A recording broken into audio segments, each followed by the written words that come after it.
surplus property. Motion. Thank you. Questions, comments? Call the vote. Mr. Bates? Ms. Carlucci? Yes. Mr. Lagana? Yes. Mr. Stein? Yes. Okay. Thank you.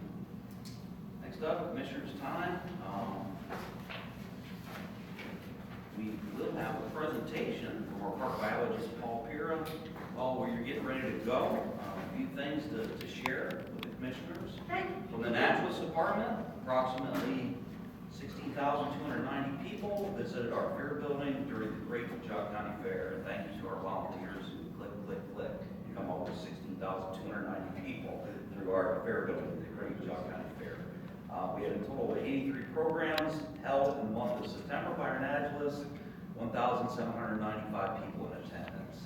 Additionally, we have, this is really exciting, we have once again, in correlation to our Nature Scopes binocular program, we will have 822 fifth graders from 10 Jog County schools participating in Nature Scopes, so that's exciting. So, John Cole, our chief naturalist, asked that I share some of our boats numbers from Headwaters Park, total boats.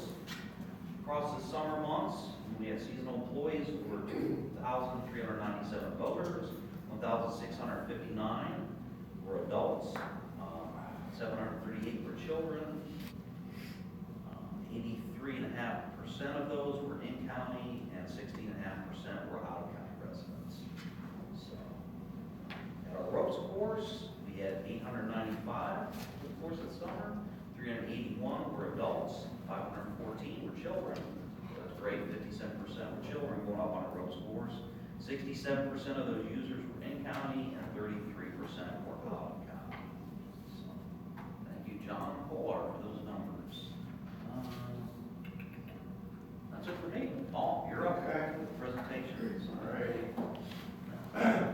Well, good morning, everyone. Thank you for having me. With the beautiful color changes out there and trees, and we were out there last week, Matt and I, at Orchard Hills Golf Course, or the old Orchard Hills Golf Course, I should say. I keep referring to golf courses. Parks.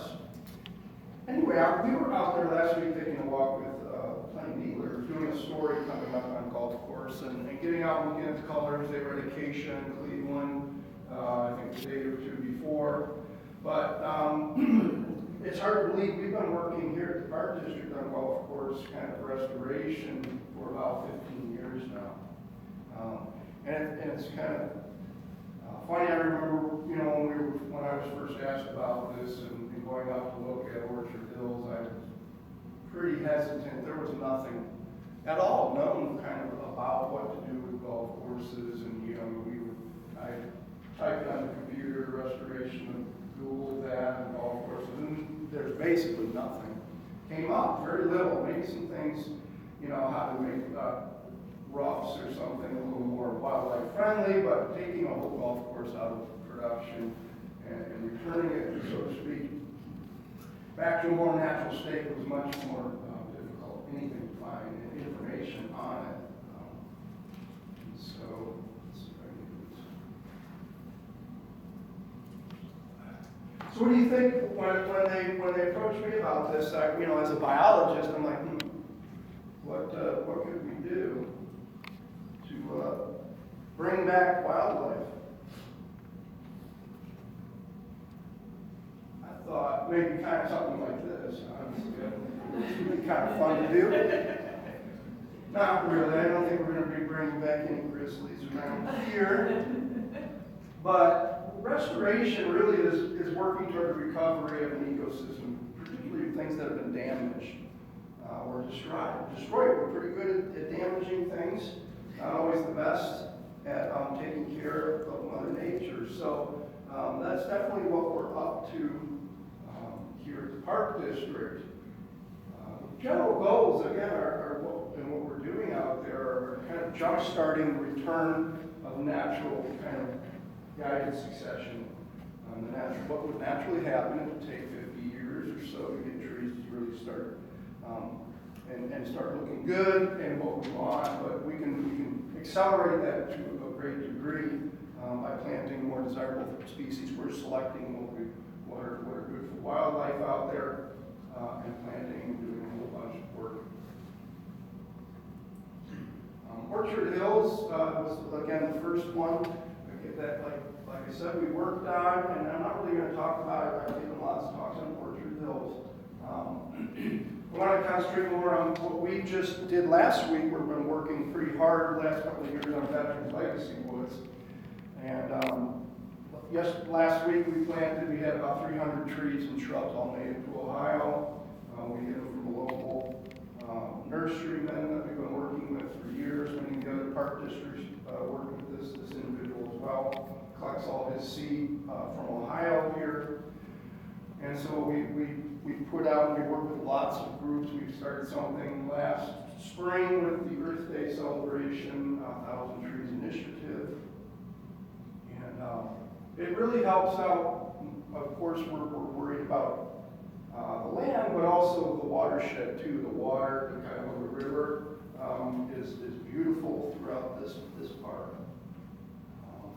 And so where do you start? Well, definitely we start with things that we work on natural resource management. We work beforehand on a natural resource management plan for the park district. That helps guide things. We also look at old aerial maps, things like that are pretty interesting. This was Orchard Hills way back. And then I make maps up in that management plan. This one is more current, but this is veterans, kind of ideas for reforesting out there, priority plans for the different fairways. And to date, we've probably planted about 600 trees and shrubs out there already, just in a few years. We're getting really good survivorship. This is a very different set of circumstances. It's a younger golf course than the old Orchard Hills. The soils are very different. We are getting a lot of natural tree recruitment too, which is great to see. But it's not as diverse as we'd like, so we're adding a lot of other kind of really nice trees that are, like I said, really desirable for wildlife. General goals for veterans out there is, the old fairways, about 70 or 80 acres we could potentially turn back into some mature native forest. We want to restore a lot of the headwater streams out there, remove some of the ponds, and I'll talk about this here in a little bit with a project that we've already talked about a bunch coming up. And then meadow areas up and around some of the facilities, we're working on those as well. We're restoring some of that. But golf courses in general make pretty interesting places to start doing this work. They offer almost a clean slate. In spots. Some of those fairways, working with just plain turf grass can be pretty advantageous at times. We want, again, basic principles of what we're trying to do out there. Native species, high diversity is usually good.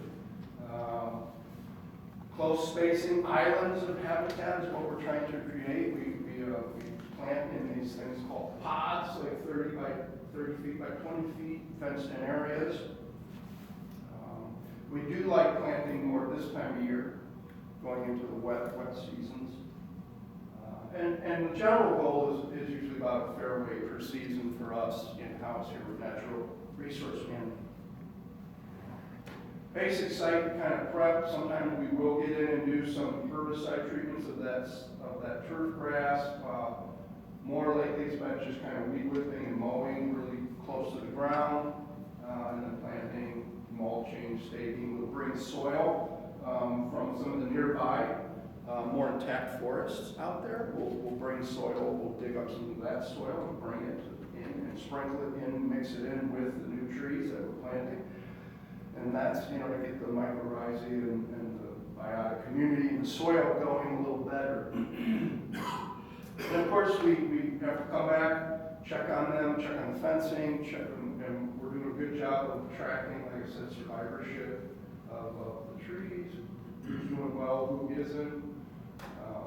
And then invasive plant work is always kind of ongoing out there. Basic timelines of what we've been doing at Veterans out there.